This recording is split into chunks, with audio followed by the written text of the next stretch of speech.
Your Excellency, the celebrant, distinguished representative of our President, Commander-in-Chief, the Secretary to Government of the Federation, and your lovely wife, distinguished Excellencies, ladies and gentlemen. The next goodwill is going to be coming from another great father of the nation. Ladies and gentlemen, His Excellency Chief Olusegun Aremu Okikiola Matthew Obasanjo, GCFR, President of Nigeria, 1999 to 2007. Can we please make that applause for him a lot louder than that? Your Excellency, sir, just let him. He's very competent. I still see him play squash up till now. Daddy, you're welcome, sir. Thank you very much.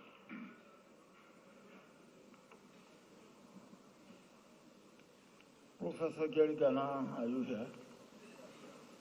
Well, oh, sit down, sit down. I just want to make sure you're around.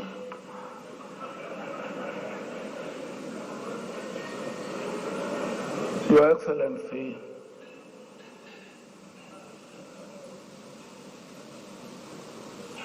General Yakubu Gowon, GCFR, PhD.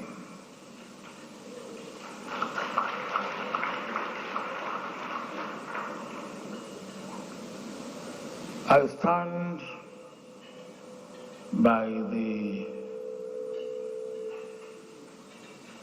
protocol that has been established. But let me begin my statement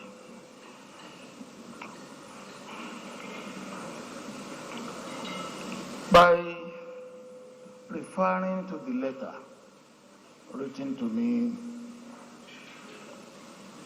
by Professor Jerry Ghana. And he says, I have been directed by His Excellency General Dr. Yakubu Gowon, GCFR, former head of State, Federal Republic of Nigeria, to invite you as guest of honor at his 90th birthday celebration banquet on Saturday, 19th October 2024. He didn't stop there, as if that wasn't bad enough. He went on and said,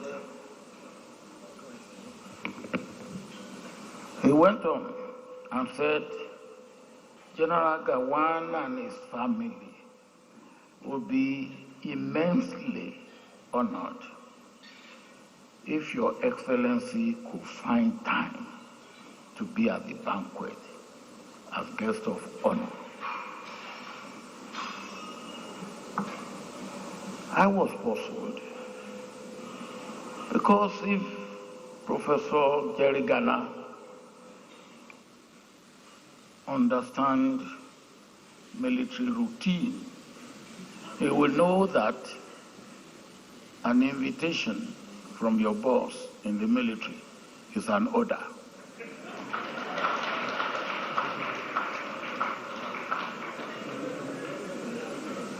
And then to add, General Gowon and his family will be immensely honored. I will be honored by General Gowon inviting me, not General Gowon will be immensely honored.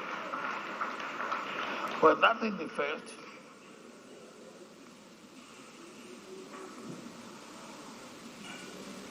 And then, of course, it wasn't General Gowon alone.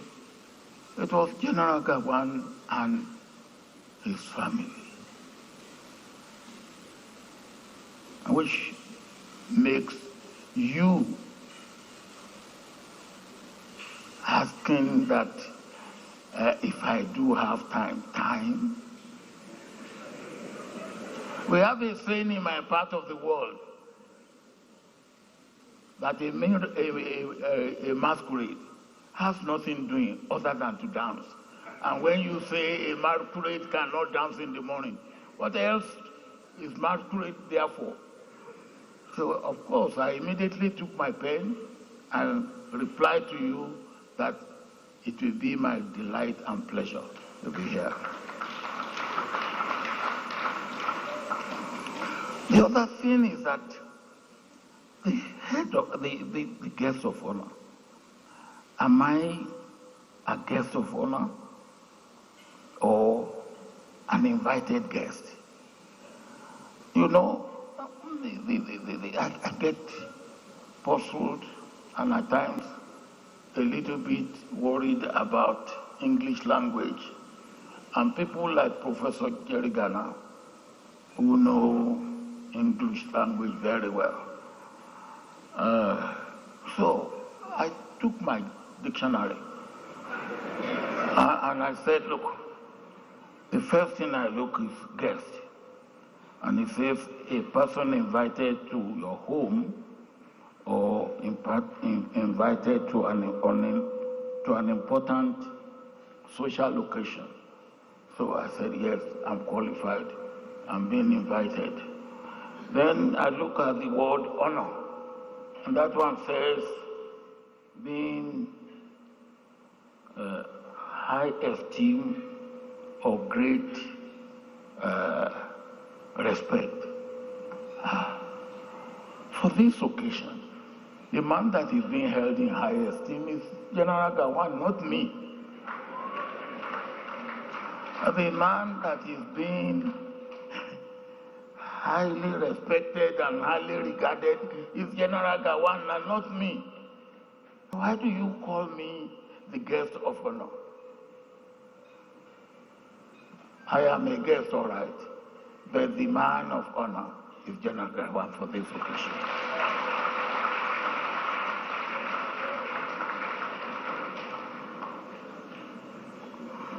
And the most important person on this occasion, of course, is General Gowon.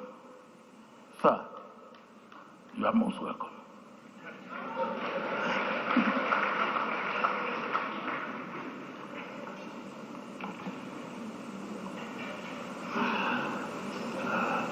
As a special invited guest, which I accept,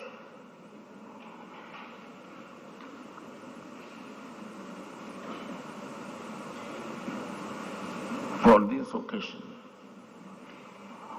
I join all of you to wish General Gowon and the family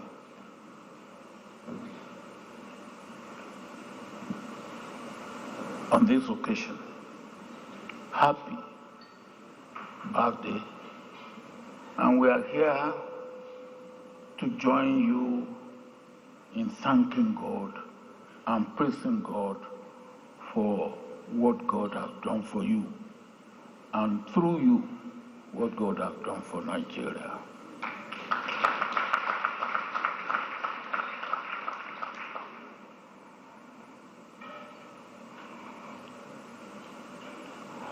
So now that I have accepted to be guest and following advice of Professor Jerry Garner, I will guest well. Also that I have accepted to honor, I will honor you well. But let me thank God and praise God with you.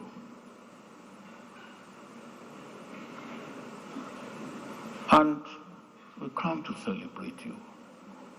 As I said yesterday, because you are worthy of being celebrated.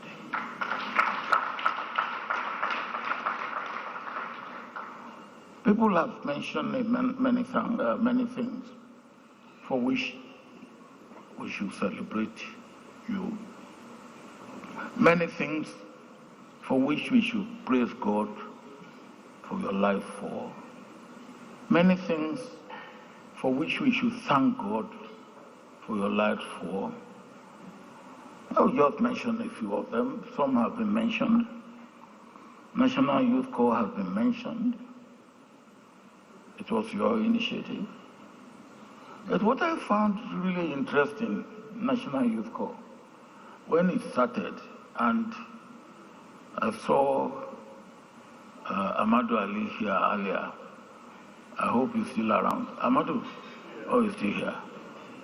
If you will remember, you are the director, the first director of National Youth Corps.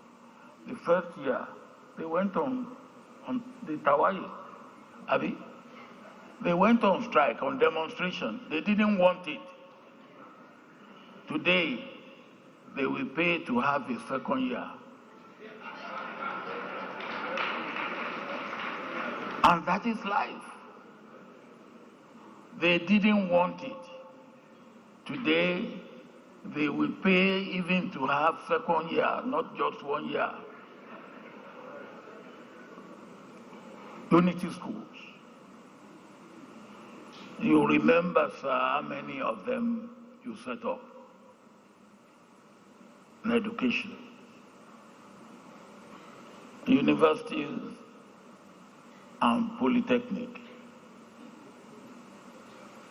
At the time Amadou Ali was Commissioner for Education, as we were referred to at that time, he was dishing out universities and polytechnics to the extent that he put a polytechnic in Ida. Of all places, can you imagine?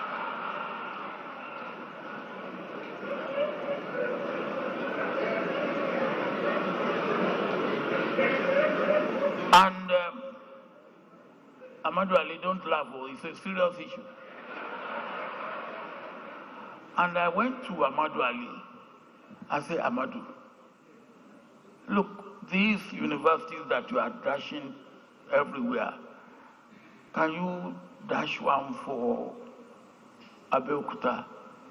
He said that to me. He just walked away from me and said, there's no more university. I said, Amadou, look, then he came back. He said, well, I think they call them Advanced Teachers Training College then. He said there's one Advanced Teachers Training College if you want, but then you will start the road to Ida. I was commissioner for works. So I said, well, look, if that's all that it will take you for me to get Advanced Teachers College in Abeokuta, then I will start the road to Ida. And that third road to Ida was done by me through the help of General Gowon. So when you go on that road, you remember. Now, nobody has mentioned ECOWAS. ECOWAS was created under you. So not only were you doing things at home, you went beyond home. And then, of course, Nigeria Praise has been mentioned. But the most important is, as you heard people saying,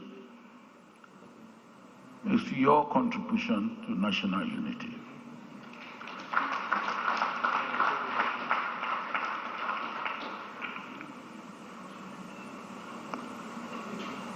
Some people say situation turn out a leader, or situations make a leader,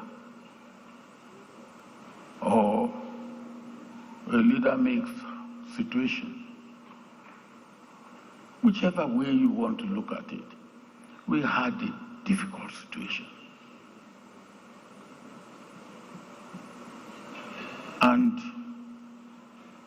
at a very early age, I was trying to exactly know your age when you became the chief executive of Nigeria, 31 going to 32. That makes you the youngest Nigerian that has ever occupied that position.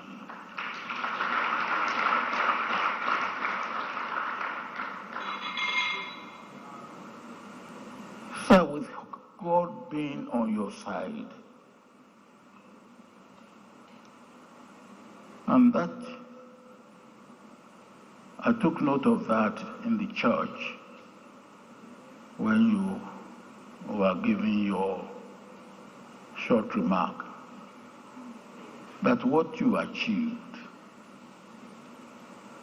is not just your effort, but the effort, sacrifice of many Nigerians who work with you. In the military, whether it's on the Nigerian side or on the so-called Biafra side, all those who died in the Civil War make supreme sacrifice. May their souls rest in peace. They made sacrifice that make us to have Nigeria unity today. It doesn't matter which side they died.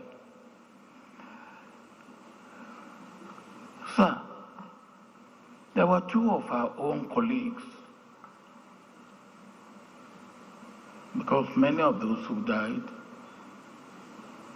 some, even their family, and I had a cousin who died about 10 years ago, and when she died 10 years ago, she was still expecting her son, her only son, who went to the Nigerian Civil War, to come back home. Of course, he had died, and nobody had any report of it. There were many like that. They made sacrifice for our unity.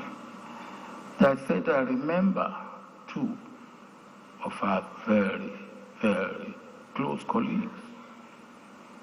Shitu Alao, who died in an aircraft accident,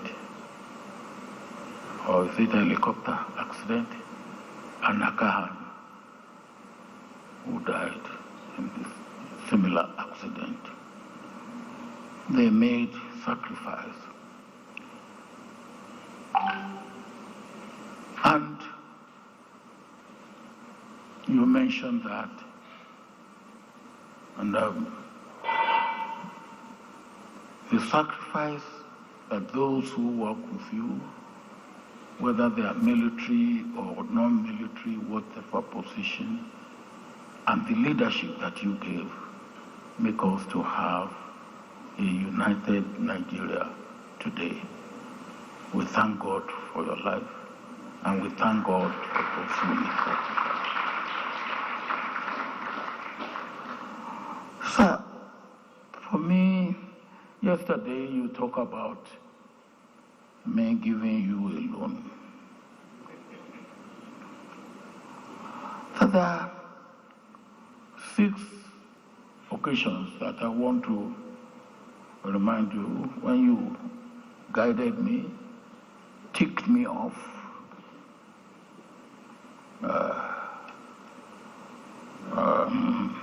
directed me.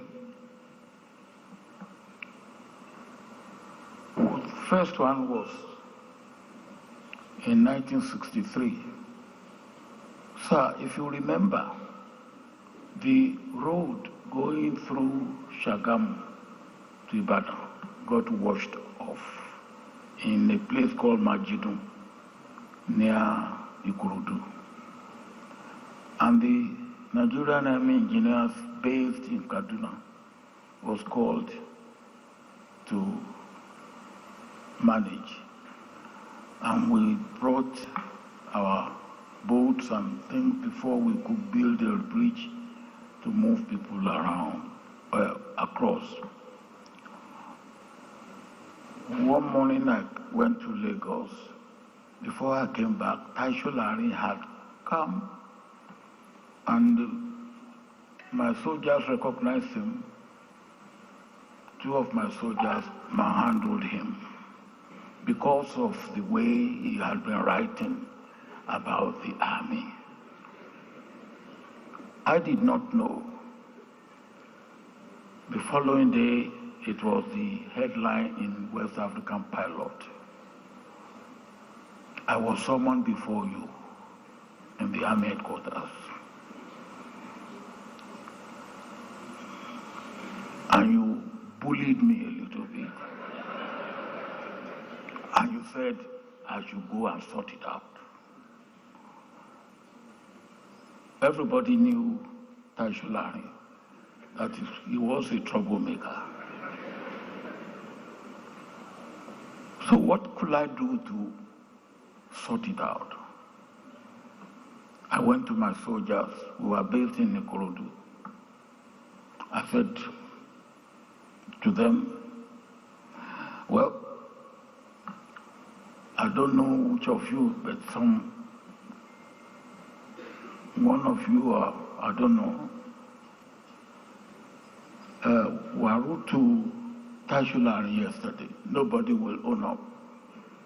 So I said, well, you have to save me because I've been told to sort it out.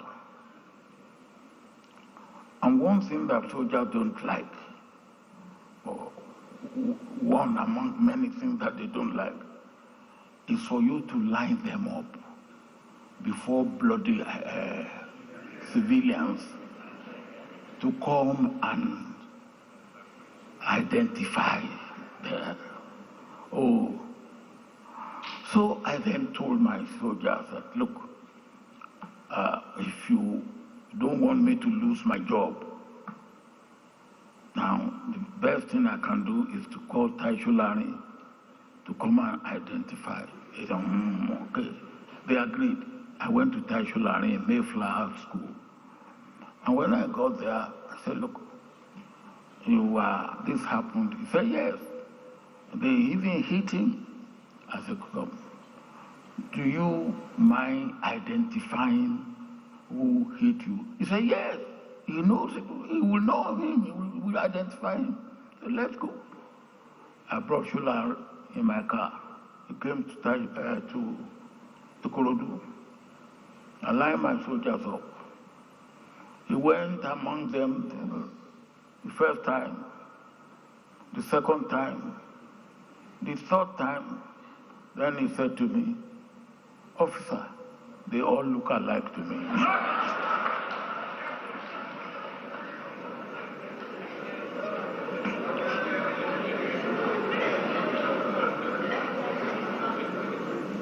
Then I don't know, or I did not know whether I was winning or losing, because I had to come back to you to say how I have sorted it out.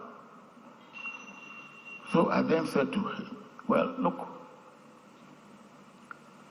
I have been told by the army headquarters to sort it out, which means to appease you, to please you.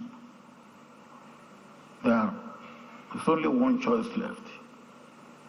For me to, since you cannot identify the man that, he said it's not one man, there are two. I said, okay, since you cannot identify the two men that assaulted you, can I punish them? There are about 50 of them. Will it be fair, Mr. Taisho, that I should punish 50 men because of two men who assaulted you and you couldn't identify? So he thought for a while. He said, no, that won't be fair. I said, are you now appeased and pleased? He said, officer, forget it. So I said, can I take you back? He said, take me back. I forget it. So I took him back to Mayflower, his school, and I came back to army headquarters. I said, it has been resolved.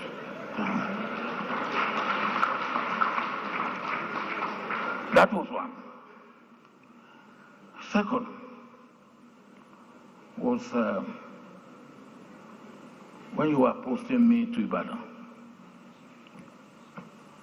You invited me. You gave me the lowdown because the situation in Ibadan then was not to, we were unsure of the situation in Ibadan. And you briefed me in detail, and that helped me when I got to Ibadan. I must thank you for that. Third, when you were posting me to the war front, you pulled me out of Ibadan. And again, you briefed me. And I made one request, because the idea was I should go to Port Harcourt, which was the base of 3 Marine Commando, and take over from Benjamin Adekunle, who incidentally was my mate. We joined the army the same day. And I pleaded with you to allow Adekunle to come out before I should go in, because I wanted a clean break, and you allowed me. I must thank you, because that helped me to have. Another one, you are going to open commission Kanji Dam. And I came to you and what preparation we were making. And you said to me, no, don't do that, don't do this. So, of course, I didn't listen to you, but I didn't say I wouldn't listen to you. I was saying to myself, your job is to come and commission the dam. My job is to provide security. And how I provide security, provided my job is to make sure you come in peace and in safety, and you go back to Lagos in peace and safety. So I didn't tell you what I didn't say I wouldn't do what you asked me to do or not to do, but it happened that you came and you went back, and my job was done and your job was done. Everybody did sit down. Sir, the fourth one was a nasty one that I did. We had USAID, their office overlooking the cabinet office, and we have asked them to pull out and to give them another place. They refused. So, as Commissioner for Works and Housing, one morning I got soldiers to surround the house and the office, and then I got them out. Then the report came to you, and then you called me and you said, you know what I have done? Do I know what I have done? I amounted to waging war on the United States office. Well, I didn't know it was war. And then, of course, you were furious against me. Well, as far as I'm concerned, you have achieved what you wanted to achieve. So, and that was, well, I got away with it, I should say. Maybe I shouldn't. Now, I just mention these things because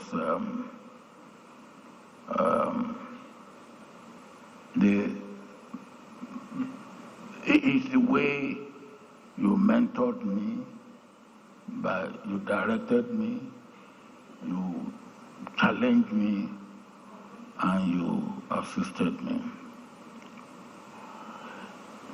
So I was talking earlier on about the soldiers, but those also who work with us and with you are those secretaries to government of that time. Ejueche, Abdulata, Lawson, Aida, they all made tremendous contribution to what we achieved. And those that were regarded as super permanent secretary, the like of Sodu, still alive, Ige, Gobir, Amejoda, Liman Chiroma, those committed public officers that work with you. Now, sir, you have joined a new class, non-Nigerian, 90 and above. I was reading in the paper the other day, and it classified those who are 90 and above as overage. So you have reached overage. You become part of overage group. But what does that mean? God has really been very kind to you.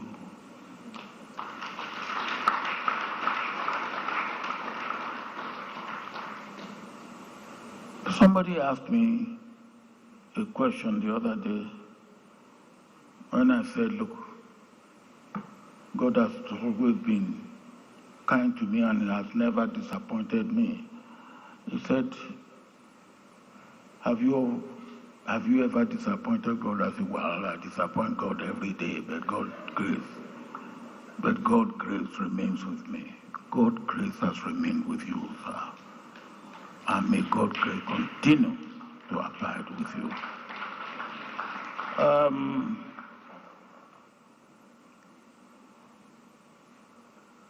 We are here to felicitate with you and your family, to thank God and praise God with you, and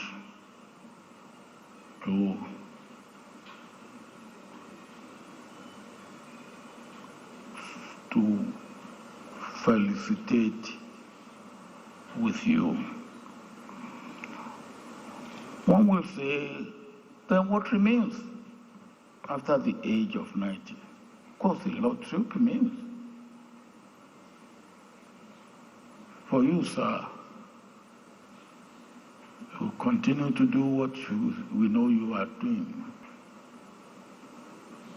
Praying, thanking God, praising God, and being close to God. Until you stop breathing, your life should continue to be dedicated to service of humanity and service of God. And that is what you are kept alive for. My prayer is that you will celebrate 100.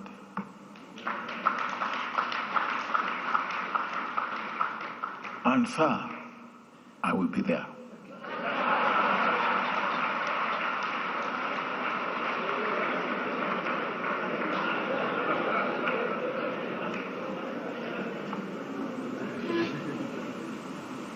Today, I want to make one confession, and I don't know whether you know of this confession that I will make. There was one individual, our colleagues felt that it was a subtle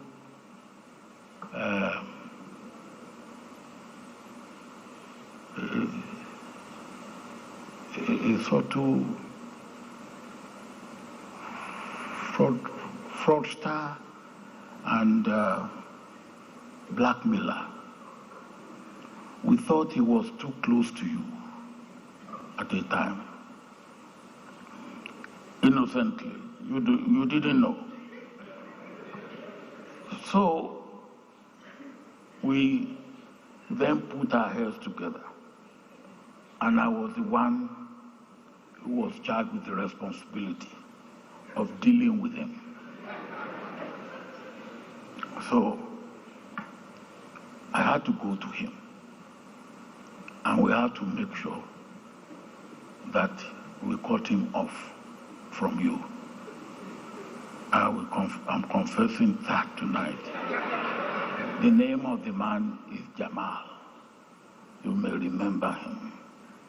We cut him off because we thought he was a blackmailer, and we didn't want him near you. We didn't tell you, but we did it, and we did it successfully.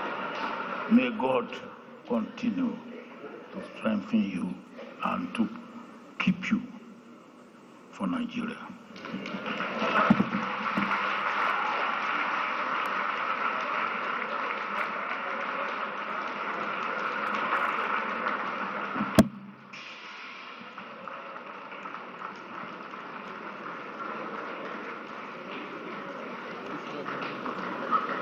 His Excellency